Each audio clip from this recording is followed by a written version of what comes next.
Dear audience, welcome to the show POWERchat. In today's episode, we are discussing on community-based development with particular focus on poverty eradication strategies in Nepal. Joining us today is Mr. Shree Krishna Upadhyay, community development expert, who is also the chairman of SAPPROS, supporting activities for poor producers of Nepal. He has been into the development sector for a long time, served with Agriculture Development Bank, National Planning Commission, Poverty Alleviation Fund, and has contributed to policy formulation through different national and international organizations.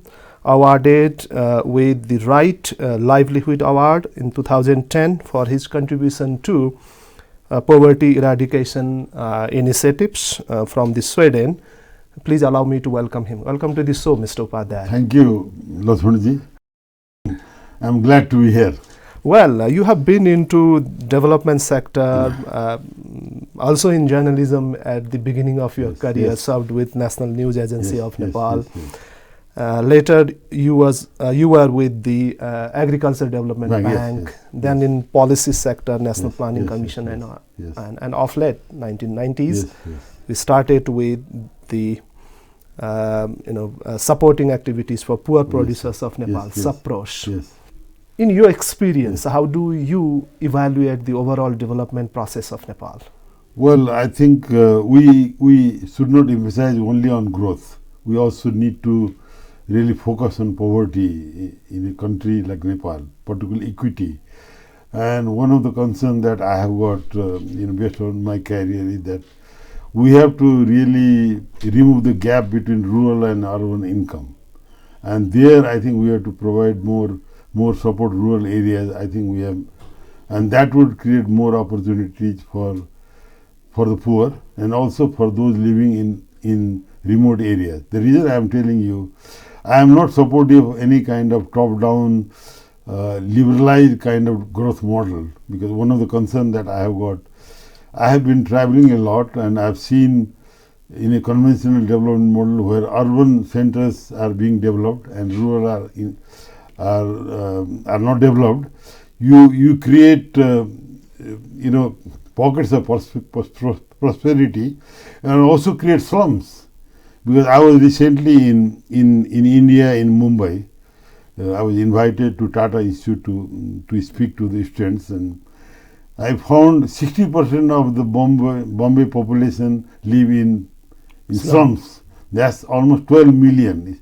And it was a disgrace to see that kind of model. Are you of the view that that happened because of the conventional way of development? Conventional way of development. What is your proposal? Well, my proposal is that you have to also address the spatial form of poverty, which is rampant in remote areas, and the Chinese have tackled this sort of spatial poverty by focusing on area development concept, where you mobilize the community and also you provide a package of services like building infrastructure, providing health, providing education, and providing job opportunities, through livelihood, particularly promoting organic agriculture, and tourism. So I think we need to follow that kind of model rather than providing some kind of doles, like direct transfer of money. Well, before I come to the SAPPROS activities, I would like to ask you, how do you see the major changes occurred during these all decades, say last 3-4 decades in development sector of Nepal? Well, one of the encouragement, I have seen the Panchayat days also, because I was the general manager of the bank and spent almost 28 years, starting the bank.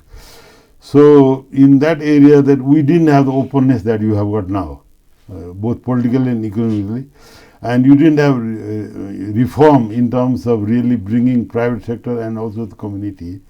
One of the beauties of Nepal is that we have a very strong tradition of community and sharing and caring.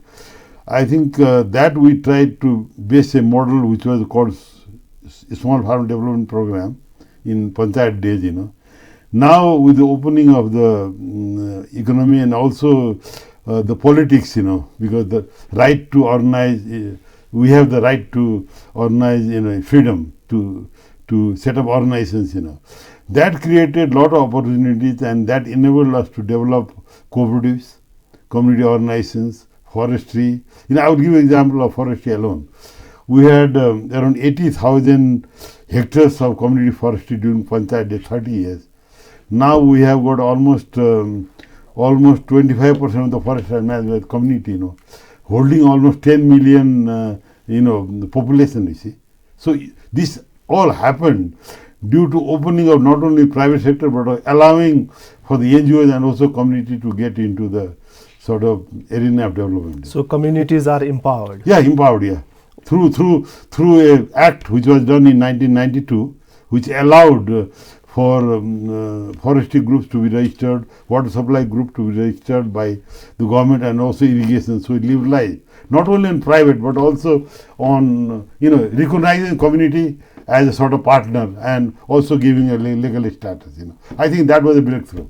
What are the areas for improvement? Well, particularly, I think these communities need more resources also. I will give you an example of water supply. We had set up a water supply fund, which will provide fund directly to the community, and also involve NGOs to mobilize the community and also provide the technology.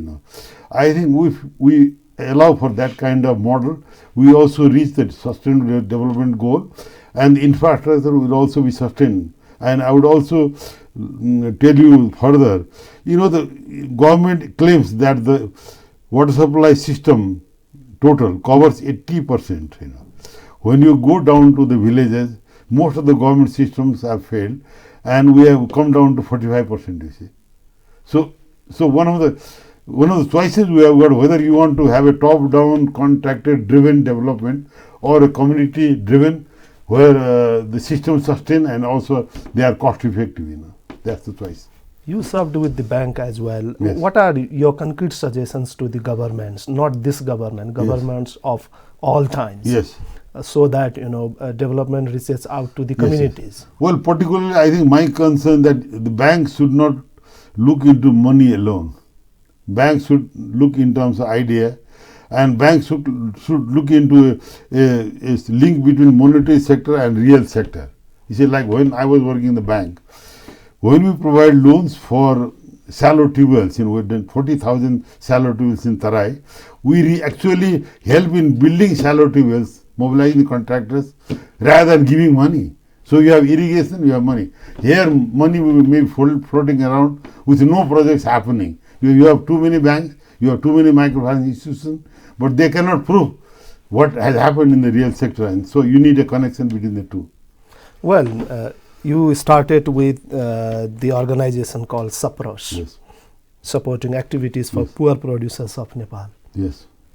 How do you carry your activities? What are the major Well, the areas of work? Whole idea is that my own experience with the bank, with small fund development program, and also in the planning commission in terms of policy and also my understanding, and also one of the study that we conducted in 2000 and 2002, which was called service delivery study, comparing between different operators like government, community, private sector, covering different areas, like schools, health, agriculture, and also water supply, irrigation. Basically, we found out the communities were the most efficient in terms of cost and service delivery. That really pushed me that I think we need to have more trust in the community, and that was the reason I wanted to really go down to the field and test the community model to see how people participate, how the people improve, if they are really empowered and properly sensitized, mobilized, organized, and through the organization providing support so that they can come out of poverty. That was the objective. Were you able to reflect the result of that study throughout these years? It's already been 25 years. Yeah, this you is started this. That was one of the important conclusions of the study, and my own persistent push for change. We created PAF, and I was very instrumental in creating PAF in 2004, I guess. Yeah, Poverty Alleviation Fund. Yeah, because most of the logic for this was based on the logic that we came out of the study. So a separate fund was created and which was chaired by the Prime Minister and professional members were in the board. But I think unfortunately our choice of Prime Minister was wrong, because we should have a completely because later on, almost after 10 years, it was highly politicized. But when we were there, I was in the board for almost 8 years, till we were there. It was very professional, but after that, it was very politicized, and ultimately, World Bank supported with $200 million fund, and we were able to transfer almost $140 million to the poor and also to the community groups, around 36,000. So it was quite an achievement, But it could not sustain because of the lot of political mongering, and the path collapsed, and there is no donor support now. Why so happens? Why government initiatives do not function well? Because there are two models, I mean, the model we followed was a mix of professional and politics, The Pakistanis have done a different model where they have set up a poverty fund as an NGO. Manage that, they are working quite fine. But in our case, I think maybe we thought, till the point when Prime Minister is committed to lead, and trust, it worked. When we had, 2-3 Prime Ministers, but after, I don't want to quote the Prime Minister, when it collapsed, but after you had more political interference, then it collapsed, But I was not there. Well, could you also tell us about the major areas of work within SAPPROS? Yeah, we have got, organization development, we have infrastructure development, we have got organic agriculture, and basically these are 3 areas. We develop organization and then particularly provide support for building community infrastructure like water supply, irrigation, micro hydro, and schools. Of course, we have already built 700 schools. 1,600 water supply systems through community. And then I am now promoting organic agriculture because I am very concerned with the health of the people, and also I am concerned more in terms of improving the food security and also nutrition. So I am trying to link livelihood with food security, nutrition. So that is one of the reasons I am more committed with promoting organic agriculture. Mr. Upadhyay, is it possible for us to have chemical-free products? Well, one of the advantages of Nepal is that it has got the least chemical fertilizer used in the world, because we in most of our remote areas where roads didn't reach, fertilizer didn't reach. In terms of the pesticide, we have got more pesticide concentration in vegetables, particularly around urban areas like Kathmandu Valley. But if you go to Mugu or if you go to Jumla or Humla, you don't find, So I think we need to capitalize that, because our soil is not spoiled, because of the more, unlike in India or even China. So I think we need to use that as a sort of comparative advantage, and then we have got better climate. So if you combine the two between good soil and hard work and the climate and also the technology, we have the technology available. I think we can make at least Karnali as in 5 years as a completely organic. I can do that. Well, the Chief Minister of Karnali also announced that they are going to make it organic. I have all the technology. In fact, I have already prepared 5 manuals, on different crops, which now I am trying to convert into a mobile app, so that anyone can access the technology and do it on our own, and we can provide the training. How do you compare the productions, market and supply chain? Yeah. Well, particularly, there is a very misnomer that organic is less efficient, more costly, and also less productive. But we have proven by our own work in particularly in Badang, Mugu, and Sindhupalchok and Nuwakot, that given the nutrient that we provide, by proper composting and the cost-effective greenhouse and proper seed, you get the same yield, compared to chemical. So, and then you get at least 25% more addition in terms of price, So there is a big advantage even here. But if you go to export to China, it's 4 times more expensive, organic, So that is also another possibility, both in terms of fruit and vegetables, But you have to combine with livestock, poultry, because poultry manner of livestock need to be composted, and then also lot of leaves from the forest and all this. It can be done in 1 month, Usually it takes 3 months. Now we can do in 4 months. 1 month, yeah. But Mr. Upadhyay, there is criticism that organic items do not get market, and the consumers in Nepal are compelled to have chemically used productions. No, I will tell you, the problem is that those who are producing organic are using wrong and very expensive technology. I can give one simple example. In our mountain area, you need only low head tunnel, which is around 10 feet, which can be made at 40,000. For the same tunnel, they are using high tunnel, which is from India and which is suitable for Tarai, costing 600,000. If you set up a sort of a very expensive, definitely it's going to be expensive, Similarly, now you use a lot of these mulch pipes and plastics, for weed control. You have got plant-based this kind of soil enhancing the plastics, which is compostable, So you have to choose the right technology, and we can provide the same same cost, and it is profitable. I have done that. I have all the figures, You have diverse experience Yes. in these areas. Do you see the possibility of engaging our youths in employment generating activities Yes, within yes, Nepal, so that You see, country contributes towards poverty eradication? Laxman, you have given you have really asked the right question, because I was recently in Patalachet with one of my friend who came from Holland, Pope Henderson. And we went together, and I was interviewing. They had gone to see some farms, and I was interviewing some of the chaps who had gone to Malaysia. And they started now organic farming and homestay. And they were making about 100,000 per month, So you need to have a combination of enterprises like organic agriculture, including livestock, linked with homestay tourism. Then you have added value. The market is created right there.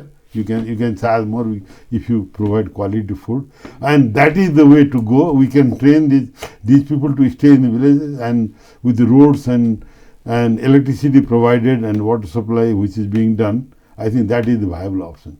And I say we need to promote dignified employment and income generation. It's dignified, where you stay in the villages and you get the luxury of staying in urban areas.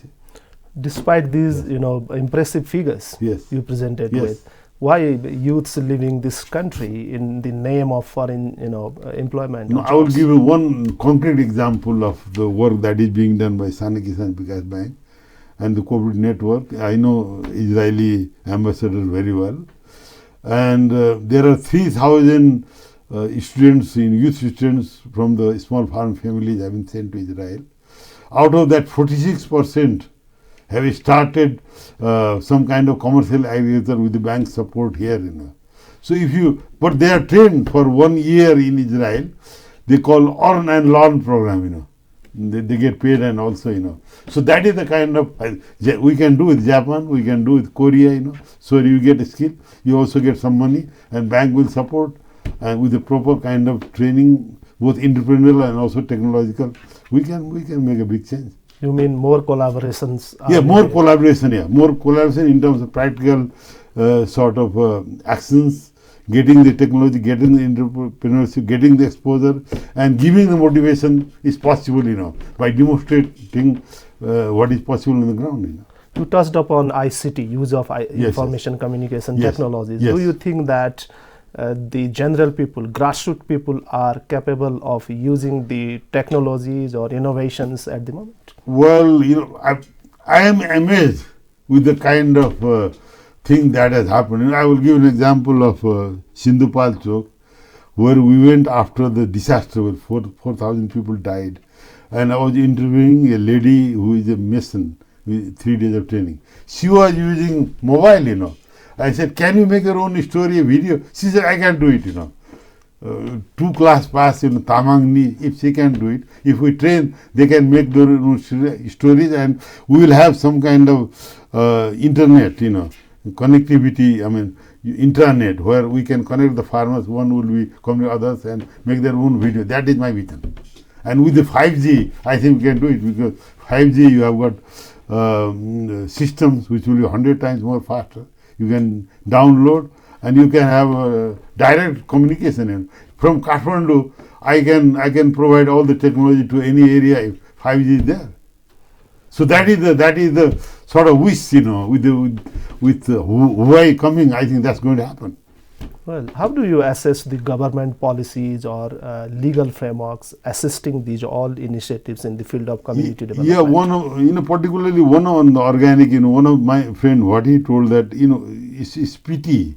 We don't even have organic farming legislation which will set standards, in terms of how do you grow, how much,